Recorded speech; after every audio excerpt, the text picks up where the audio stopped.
walls. Woman who follows the call of the wild one, dancing, dancing it all. I am a woman who runs with the wolves. All right, we are live. Brave heart shattering, shattering walls. A woman who follows the call of the wild one, dancing, dancing it all. I have stood naked in front of the judge. I bared my body, my breast, and my blood.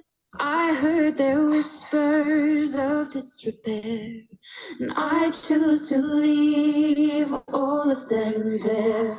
'Cause I am a woman who runs with the wolves, a brave heart shattering, shattering walls, a woman who follows the call of the wild one, dancing, dancing it all.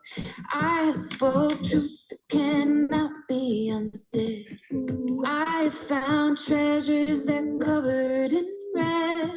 I've gone deeper into the core where the oldest of stories, they open a door.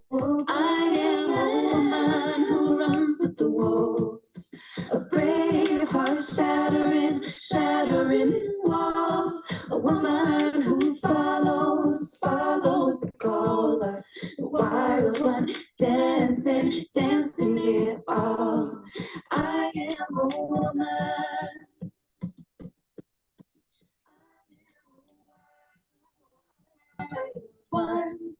I am a woman.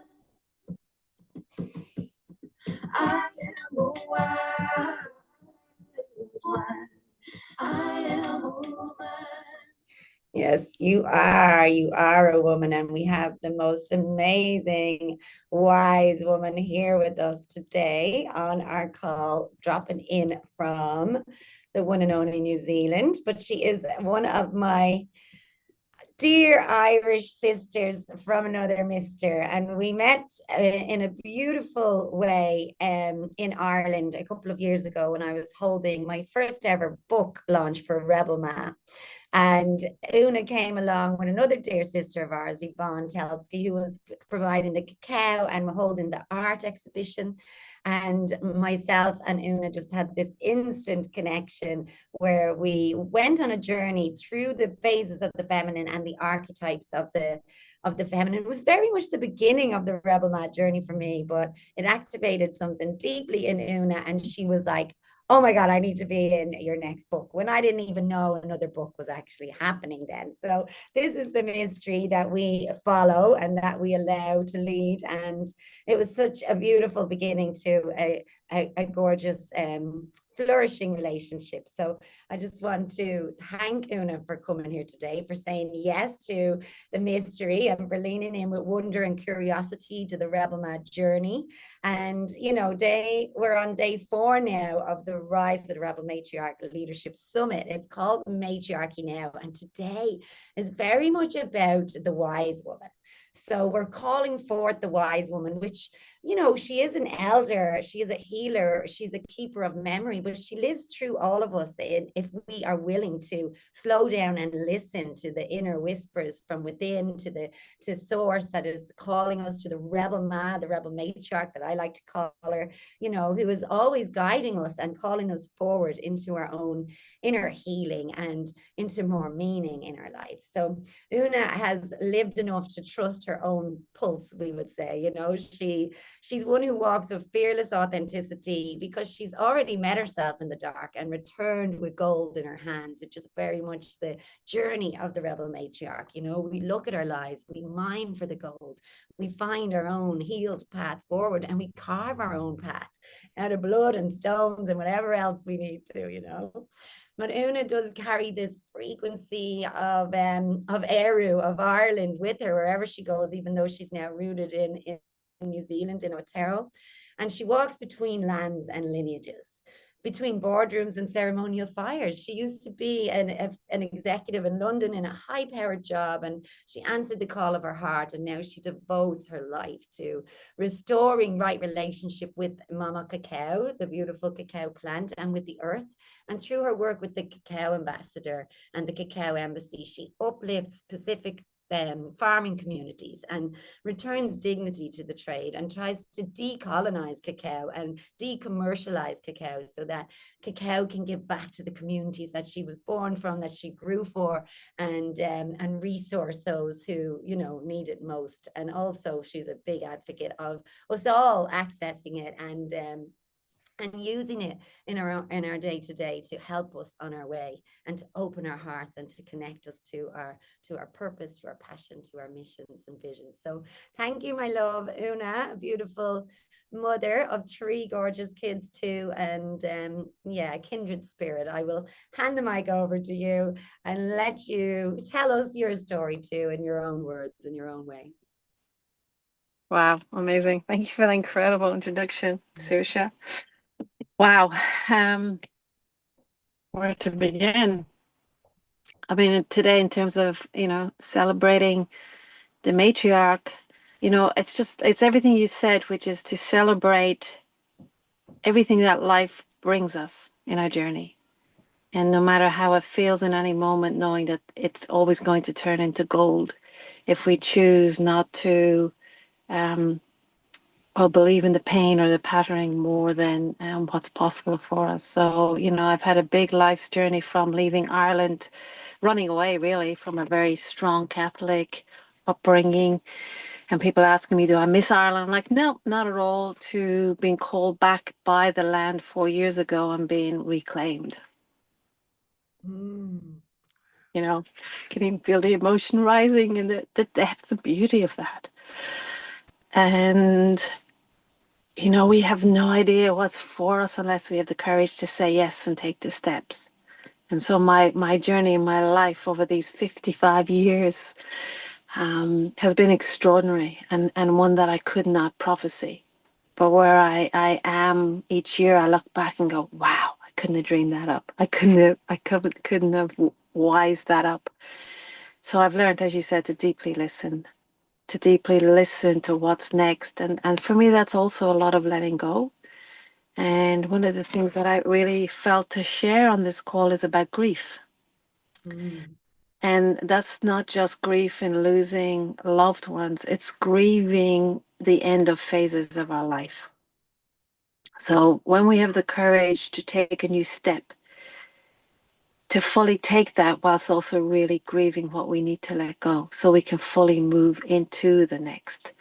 You know, just recently, as you said, I have 3 beautiful young adults. They're not children anymore. And I chose to exit the nest before it was empty, because I knew that was right for both myself and my youngest son, who was still living at home. And so that's been a process over the last year to truly, deeply, profoundly complete that phase of my life. And I consciously take the lead in that rather than it being done to me, you know, rather than being, because it's a very big journey when a mother comes to the end of that phase of mothering. We never are not a mother, but when we come to that phase of mothering. And so I really chose to consciously do that and grieve that ending. And in that grief, there's always goldenness, there's always beauty, there's always joy. And that's what I've really learned in life, is to fully allow the humanness, the emotion, the grief, whilst also still 100% belonging to the next that I need to step into. So it means we don't carry lots with us as we step into the next. We fully celebrate, we fully grieve, we fully let go as we move into the next. So yeah, so my life has changed up many, many times, many, many times. And I absolutely serve cacao. I absolutely serve the farming communities, and I absolutely serve humanity through the power of cacao. But more than anything, I must serve my own heart. I must serve my own inner love so that I truly can show up authentically as myself. And we're all so unique. That takes courage. because how we choose to live and move in life can only be determined by our own hearts, you know? Mhm.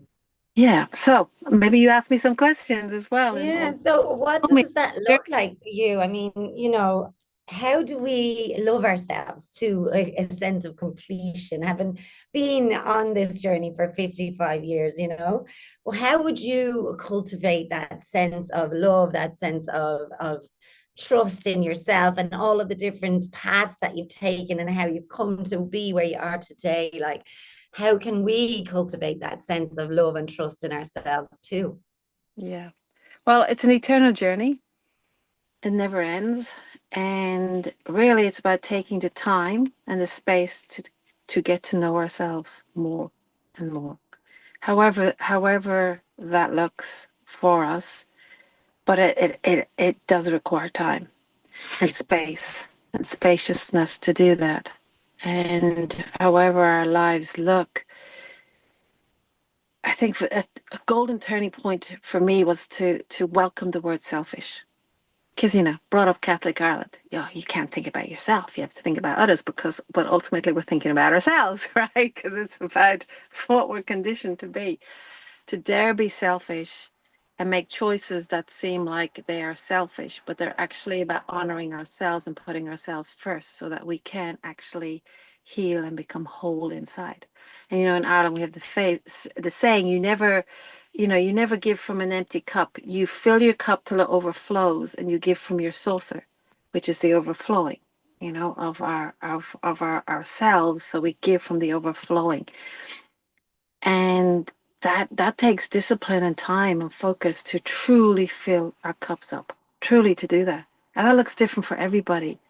And, when I turned 50 again, I changed my life up entirely. I lived in a spiritual community for many years, and I walked away from that. And it was quite a turning point, a traumatic time, a time where I knew I had to do that, but I also doubted myself in terms of, oh my God, what have I done? And I've taken my kids away from that environment.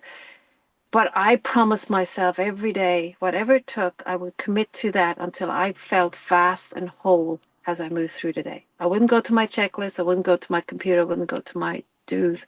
So what I did every morning was I walked up this mountain.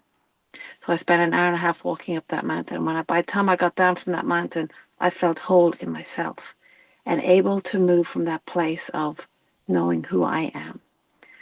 And after doing that for about 6 months, I moved into this whole phase of just expansion and belonging. So it takes time. It takes time to realize we have to be our first priority.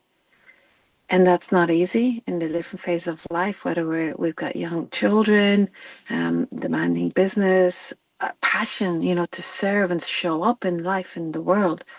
But we've got to nourish and care for ourselves first and foremost. It's that simple and that's difficult, right?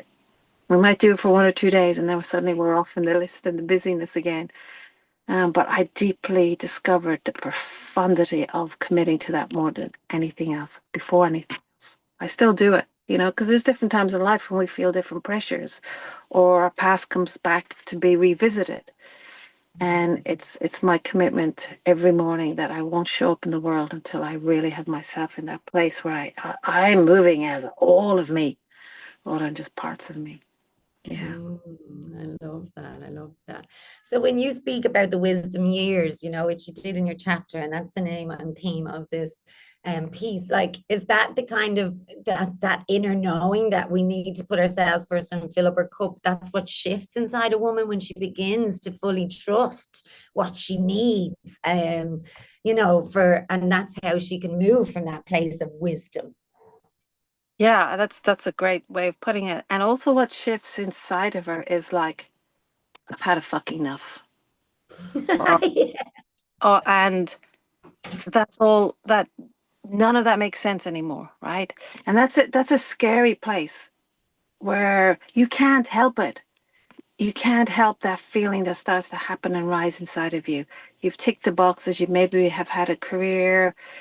Maybe you're doing something that really fulfills you, but the juggle of everything, of life, being a mother, of like, it started inside of me where I was like, I couldn't be arsed cooking dinner anymore. Sorry, guys, I just don't give a shit about cooking dinner. I don't.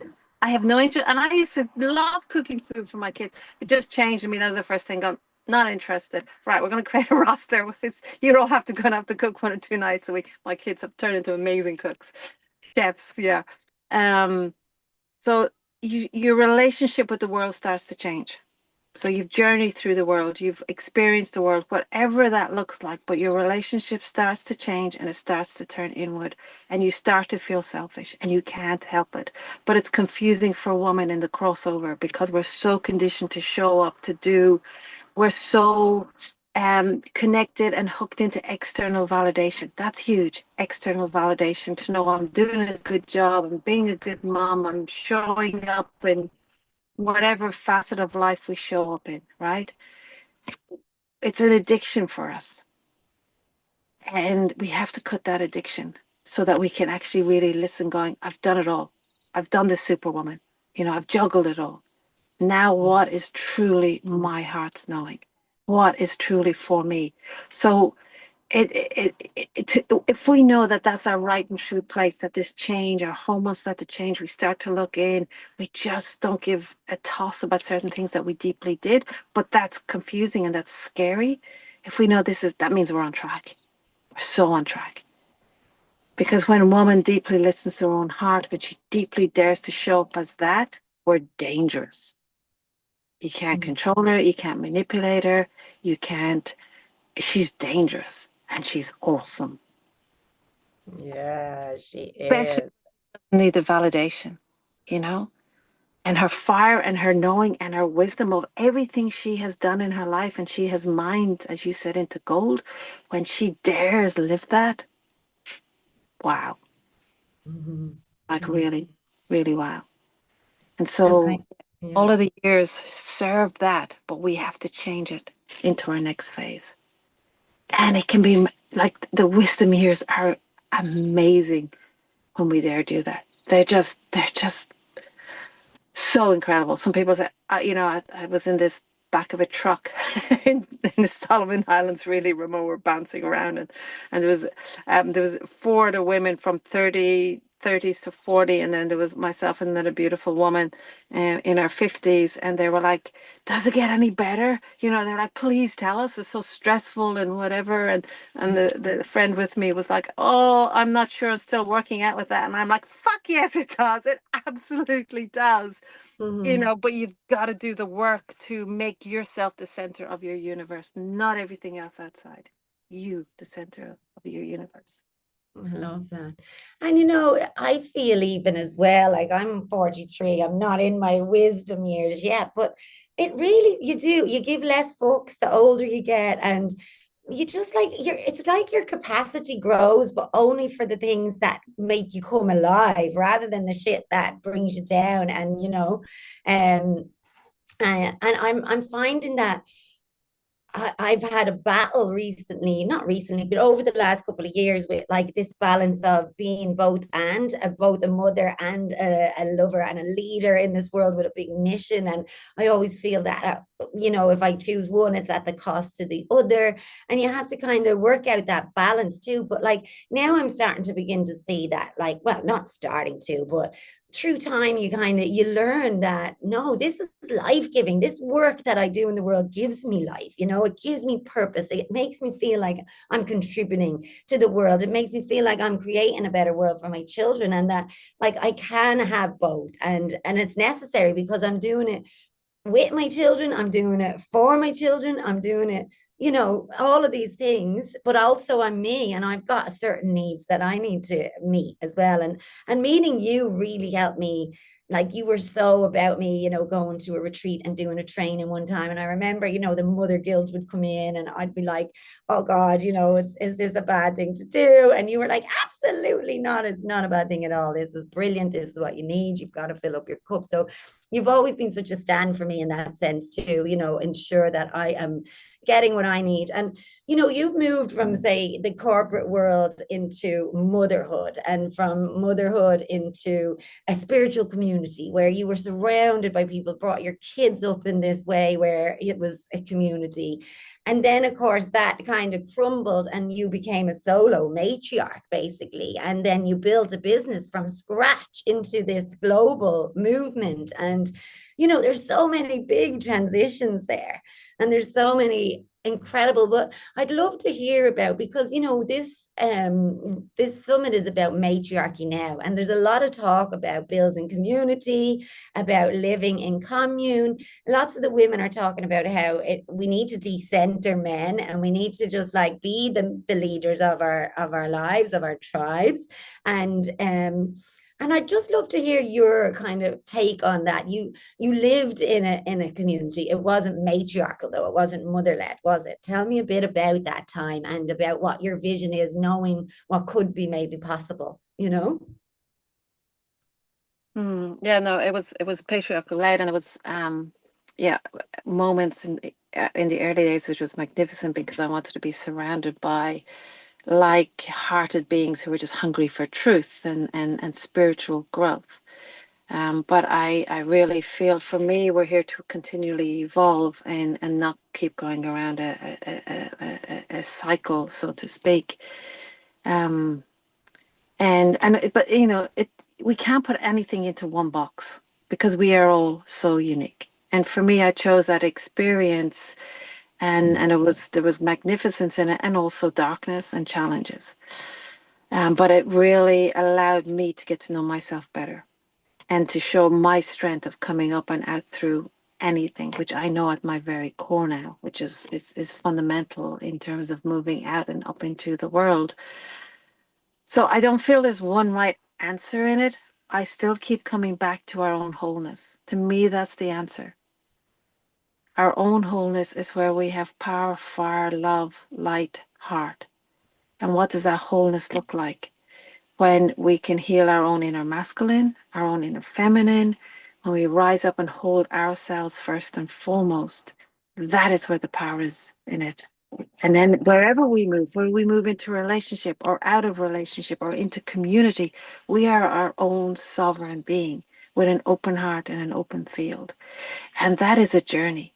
And that to me, you know, and that's really what I endeavor to, you know, move through the chapter in the book is that has been my greatest quest, is my own wholeness. So the world, the validation, the external does not define me. It is everything inside of me of who I am. So I can move in and out of different environments. I'm drawn to that. Great.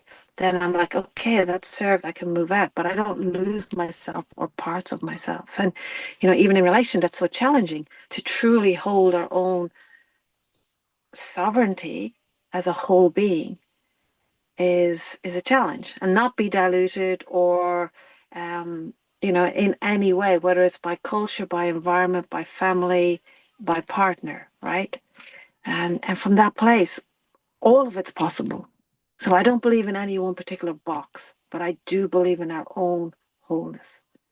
And ultimately, life takes us on different paths to come to that place in our own, our own evolution. Yeah, I love that. And you know, you're at a cross, you're at a place now where you're feeling called back. Obviously I'm Irish and I live away from the land too for the past 20 years. And you know, it fascinated me when you told me the story of going back to Ireland after, you know, a long time away, and creating cacao. So the way you work is very much in service to cacao. You listen to cacao, like cacao is the source to you, like the cacao is the one that speaks to you, like that greater power outside of you. She guides you, you honor her, and she really helps you to be this bridge between the old and the new. That's what I love about you. You know, you really are this like you're like walking us home this new and ancient way. Like you're so rooted in reverence for cacao, but then you're mixing it up and you're doing it differently by bringing in different ingredients and things that, you know, cacao is telling you you're allowed to do or you need to do. That's your calling. But I'd love to hear a little bit more about, yeah, like, you know, how you are disrupting the old systems, doing things different, and then also just bridging that gap between the old world and the new world, and what it feels like to be that bridge. Mm. Yeah, I love breaking the rules. Yeah, you're a rebel, ma, after all. Sure. Yeah, so I have a profound relationship with cacao. So that's where I move surf first and foremost is in relationship to cacao, not a brand in any way. And you know, when I had a very dark time in my life as I approached my 40s and I went into a place of darkness and mental breakdown, it was as I started to come up out of that I truly heard cacao talk to me in terms of her vision, her voice, and what she wants for humanity and her way of showing up. And that is a global vision. So it's not specific, and at the same time, it's in deep honor and reverence to where cacao originated from. And alongside that journey, I had the blessing of spending time with extraordinary Waitaha and Maori beings in Aotearoa in New Zealand who really lived the walk of honoring the seasons, the cycles in an indigenous way. But I really revere them. What took place for me then is when I returned to Ireland and unexpectedly when I stood in the stone circle, all my own indigeneity broke open inside of me. And I knew these druidic ways. I just knew, just like I knew with cacao, I knew unwaveringly, so clear in that moment what I have access to, what we all have access to. Deep remembering. And as you say, for me, it's being a bridge in these modern times and how to fully be that as a sovereign being, not following any rules or any systems, because we are in these times. So we have to show up fully in these times and in the world. And so that always takes a lot of courage because there's deep reverence. And at the same time, there is like, no, there's no rules. I just have to listen to my heart and my knowing in how to move in that. And what came out of that is this profound cacao blend that it really truly merges the cosmology and ancient wisdoms of Ireland with cacao in the most modern way. You know, we even have mead in it, like which is a sacred drink of Ireland around the high kings and the monks, but it's alcohol, and we're putting it in cacao. You know, but it's like, whoa, there are no rules. That is my favorite sentence. There are no rules, but to show up in our authenticity and how that looks, and that's unique for everybody. And the courage to do that sometimes takes copious amounts of cups of cacao. You know, I'm not saying this is easy. I'm saying it's simple and clear, and I love simplicity. However, it's often challenging to fully live and have the courage to follow that. But for me, there's no choice anymore. I've tried so many containers, opened so many doors, stepped inside so many rooms. The only way I know fullness in my life is to live it fully and say the yes and be discerning with the no's. And life has given me enough experience to see now, you know, it's like you go down the road and you fall into the pothole. You go down the road, you see the pothole, you step around it. You look down the road and you go, nah, don't need that road anymore, you know? So I know the moments in my life where I'm going, okay, if I choose this, I'm going to run another circle. I'm doing another cycle. I choose no, and I'm going this way. But I don't have an end destiny. I have a feeling and a knowing in my body of the impact, and that's what I belong to. So therefore, I leave the roads and the paths wide open, except to make the call go, nah, that's a distraction, or that's past pain trying to lead me down another circle, like another round. No thanks.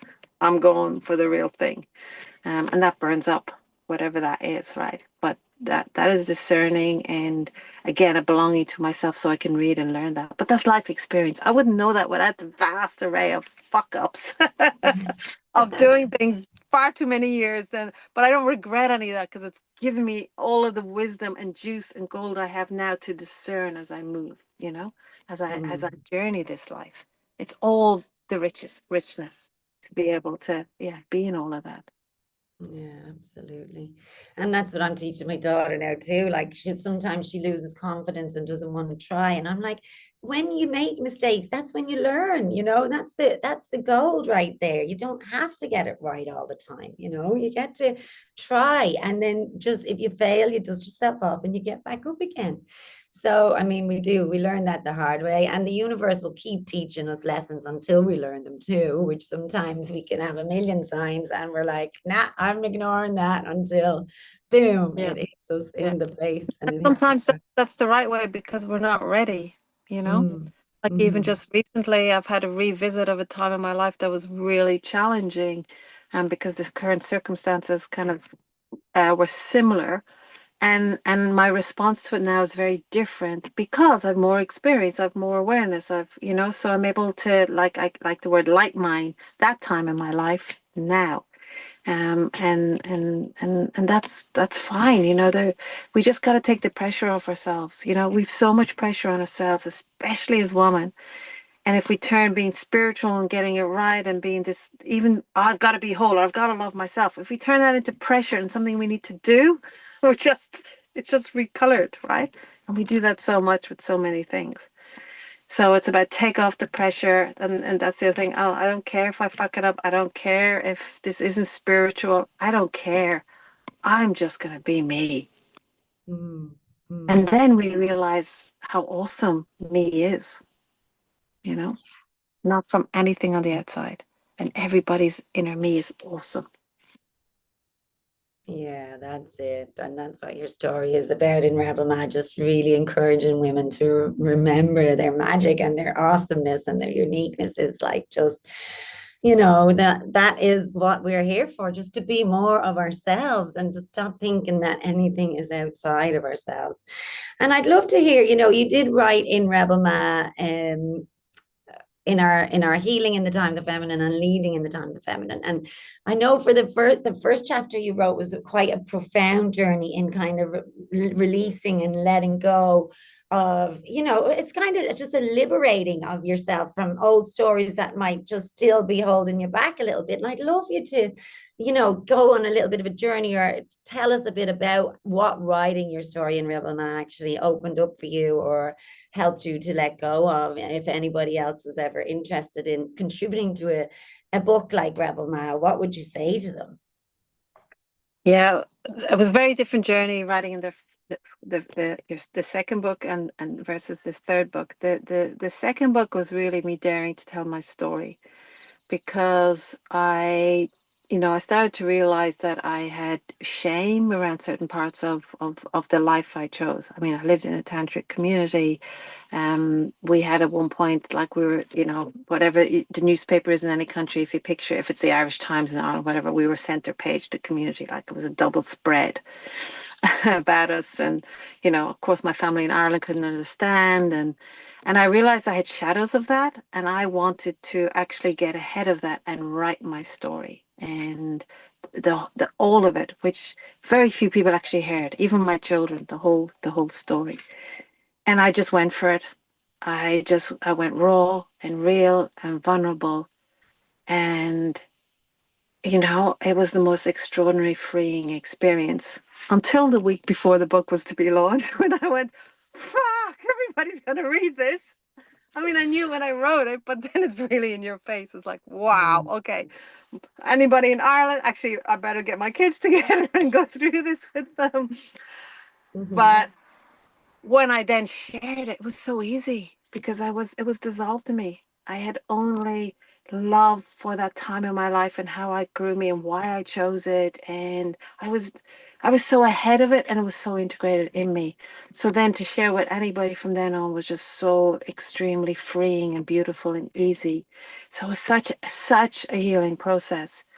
And then for the second chapter, oh, it was more difficult because I wrote about what I was in at the time, you know. So the first chapter was really, I'd moved beyond all of that, and then I was just healing a part of myself. But the second chapter, I'm like, this is what I'm in. This is the transformation. So it's much more connected to the power from we're deeply in the transformation and our discoveries of a key point in time in our lives. So again, the only way through it was to be so raw and vulnerable, and you really encouraged me to be that and be that authenticity. And again, the power of it just integrated so much in my life so fast because you're exposing it. So there's nowhere to hide. And when you do that, you realize it's fine. I'm free. I always was. What was the problem? You know? Yeah. Yeah. That's it. It's kind of like, it's such an initiation, isn't it? Because you're literally putting your stake in the ground. You're saying, this is who I am and this is what I stand for. And you're vulnerable. You're literally naked and letting people see exactly who you are. And it can be so confronting. And you've literally got to sit in that uncomfort and the fire of your own feelings and really let them all dissolve, as you say, and just own your story and love yourself through the process and be proud, of everything that you've done, of all that you've overcome, to become the wise woman that you are, ready to step up and share your story in service to awakening other women and reminding them of their magic when they have forgotten. Like, it's such a gift to the world for you to actually say yes to a journey like that, and have the courage. Again, the courage seems to be such a big theme today because it really is. There's no like fancy answer. It's just about having the courage to honor yourself, having the courage to say yes to the nudges, having the courage to, go all in on your dreams, even when it means dying to yourself, to like former versions of yourself, or saying goodbye to people and to places and to things that you loved and patterns that you loved even. So I'd love to hear about, what is next for you? Like, what is the next? I love how you always say the next. I know you said it's not all clear, and it never is. The path is never clear. We just have to take one step at a time. But even, your love for Ireland and how that's reawoken in you. I'd love to hear what kind of potential there might be there, or if there is a dream to go back there. Let me in a little bit, and all of us who are watching. So my next is to become, and I love using the term because it freezes up so much of borders and boundaries and sides and ceilings. So for me, I have to have a life where there's no ceiling or no sides. And when I'm in that place, I just know the awesomeness of what's possible. And when I'm in that place, I thrive and I create the most. So yeah, for me, it's to become a global citizen. I'll be a non-tax resident of any country, and I will be a gypsy for a while. And to me, that's really, like I talked about grieving in the beginning, and now for me, that's now to really celebrate this next era of my life, because I was a gypsy after I left the corporate world and I had children, and I stayed very rooted in Aotearoa, New Zealand. And now it's to celebrate, return back to that wild gypsy woman that I always have been, and however that looks in this next phase. So it will absolutely include cacao. I've activated a trust called Cacao's Charitable Trust, which is really belonging to her. And I'm going to really deep dive in there and almost disappear for a while in creating the next through that, which is, undefined yet. But it's the mining all of the gold of the last 5 years and really creating her out in the world and how we can take that to the next level. And Ireland is part of that. We have a new blend about to come out that came through when I was there in winter, in over Christmas. Because when I stand on the land in Ireland, for now it's my absolute homecoming. But I won't spend all my time there. I will be a gypsy, and I will be in the absolute unknown of the unfolding. And that excites me.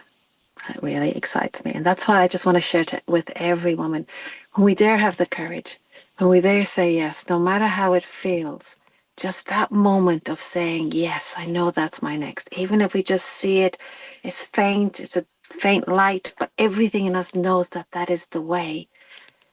When we move towards that, when we have the courage to do that, our life transforms into goldenness again and again and again. I'm the living, yeah, that's what I want to be that for women to know that's true. It truly is true. From being in such a lost, dark place in my 40s and building myself up again into wholeness over 10 years to then creating really what I know is possible, to letting that go and into this next phase of mystery and magic and unknownness, and just being so excited by that. And it's all come from transforming in the courage to see that point, to see that that is my next, even though it's like, oh, I can't do that, or, but I knew I had to let go of the family home and do that before my youngest son left. It was like, all the conditioning of being a good mom and all of that. And also the grief of letting go of that phase all took time to light mine in effect. But wow, is my son thriving? Are my children thriving? They've all leaped into a whole new place. And now we're gonna hang out at different places in the world. We hung out in Ireland for 4 weeks at Christmas.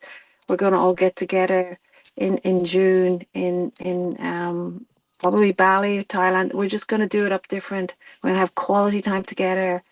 And they're so excited, but they've also shifted so much into the next, because that's one of the greatest things we do as a mother. It's not how much we show up, time, of course, all of those things, but the more we grow, the more freedom we give them to be their authentic selves. From all the way through every age, we truly do. I've witnessed it. I've seen my children thrive the most when I truly belong to myself and my next.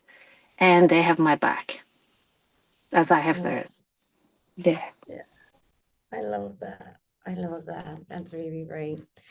And yeah, you've got to give them space to become more of themselves and stop pushing them 1,000%. and pushing our beliefs or our projections or our um Yeah. ideas and ideologies onto them. So yeah. And let them go, really let them go and know that, like, if they're not phoning or whatever, that's fantastic, because that means they're really happy. You get the phone calls when things are, they need you.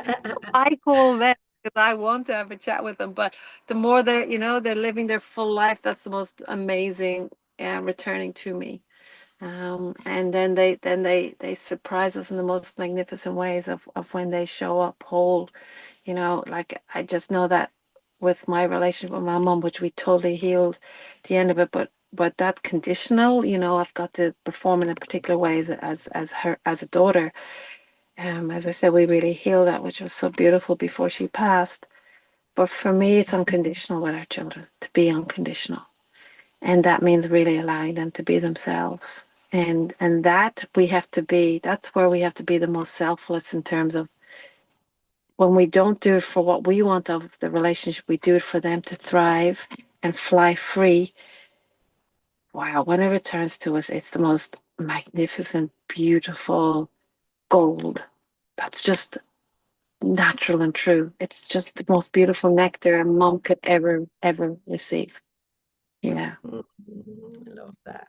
Man, you're on the other end of the motherhood journey, and mine are still small, and I get a lump in my throat thinking about them growing up and flying. I know. So it's Oh, grieve God. stage. Let it go, grieve Yeah. each stage. They finish primary school, whatever it is, you grieve that and you move into the next phase with them. So we're upgrading ourselves as they're upgrading. And then we all move on together. It's natural and true if we truly do that, rather than it being jarring and painful, and also the heartbreaks. But a broken heart knows it's part of loving so fully and completely. Yeah. I There, love that when you mention about grief. Like, I always say that grief is just love with nowhere to go, and we can channel that love. We can continue to channel that love. Mm. Beautiful. Well, what would you say, final kind of message? This theme of the summit is called matriarchy now. What does matriarchy mean to you? What does the wise woman have to play a role in that, re-indigenizing, rematriation, and and just like really return into a time of the feminine where mothers and children and life and the earth come first. You know, I never considered myself as a matriarch or as a wise woman. I still think I think I got locked in feeling 30. Yeah. Well, the It's wise always like, archetype. I'm not saying you're an yeah, old. I know, no, exactly, but it's true. I am, you know, I'm 55, and that's also for me to really embrace that. Because it just life gets better and better and better. Um, yeah, I just for you know, there's so much, but also again, I come back to creating this space so that we can like light mine our wisdom because we're always wise, you know, we're always wise. That just grows with true experience. But right now, whatever our age, we have wisdom. Do we dare live that wisdom or do we choose another round? The more we dare live that wisdom, the lighter, the more beautiful, the more magnificent our life gets. So, whatever wisdom we've integrated, live it. Say no, say yes from that place. Live it. Yeah, yes, yes, yes. And like the wise woman is rising through so many women right now. Like we are waking up, we are leading in different ways, we are mothering in different ways. You know, we're building community and guarding what matters more and more because that is our role. We are sacred, you know, keepers of life, and we're remembering the ancestral thread that connects us to those who walk before us, who those who will come after us, and that gives me hope, that gives me courage, that gives me a more sense of rootedness in my own sovereignty to know that, you know, we are on the right path, that our ancestors are guiding us. And this is just an invitation, I guess, for every single one of us out there to feel more grounded in our own power, in the wisdom of our wombs, and to trust in the knowing that is, you know, maturing inside of you every day, and just to trust your path and just keep taking the next steps, but, you know, honoring yourself as you go. Absolutely. Beautiful summation. You're amazing. I love you. I love you so much. Thank you for coming on and being with us. How can people find you if they want to work with you? What have you got coming up? I have two extraordinary what I call cacao adventures. So it's not like a retreat, but it is. So I've got one in July in Papua New Guinea and one in September in the Solomon Islands. And I will be doing more of these where we just go so deep and so remote. We journey with cacao, but we go deep and remote into the villages. We stay not it's not like ecotourism because these are villages that have never been visited before. So we have such an authentic raw experience. We're held by cacao, we're held by the land, we're held by the village, we're held by each other, and it's life-changing, unexpected adventure. And it truly is an adventure. Trucks, boats, planes, cancellations, power cuts, you name it. It is an absolute adventure of the heart. Yeah, so definitely that's coming up. Yeah, and then I'll probably disappear for a while as I reimagine and recreate what's coming in. Yeah. Ooh, that's exciting. I really want to go on one of these adventures with you, and I want to make that cacao blend that we spoke about Oh, at our you'll do it. grow I'll come ride, to which was, Bali. I'll come. I'll come. Yes. yeah, get your ass over here and let's finish that dream Maybe that's where I'll that's disappear. Yeah. out there. Cacao's calling us into it. And yeah, I'm really excited for that. When we remember when we held retreat in Bali here, and it was very much about integrating the masculine and the feminine, and it was just this beautiful um realization, I guess, of the necessity of that integration and bringing all parts of ourselves together to heal and feel whole again. Beautiful. All right, love. Well, I'll let you go. I know we have another meeting. Take care. We will see each other soon We somewhere. will. Thank you We for being a part of the Rebel Ma Collective. We love you thank so you for much. all you do, darling. Love you so much. Love, love, love all you do. Thank you. Take care. Beautiful. Bye. And you can find Una's links on the bio below her story.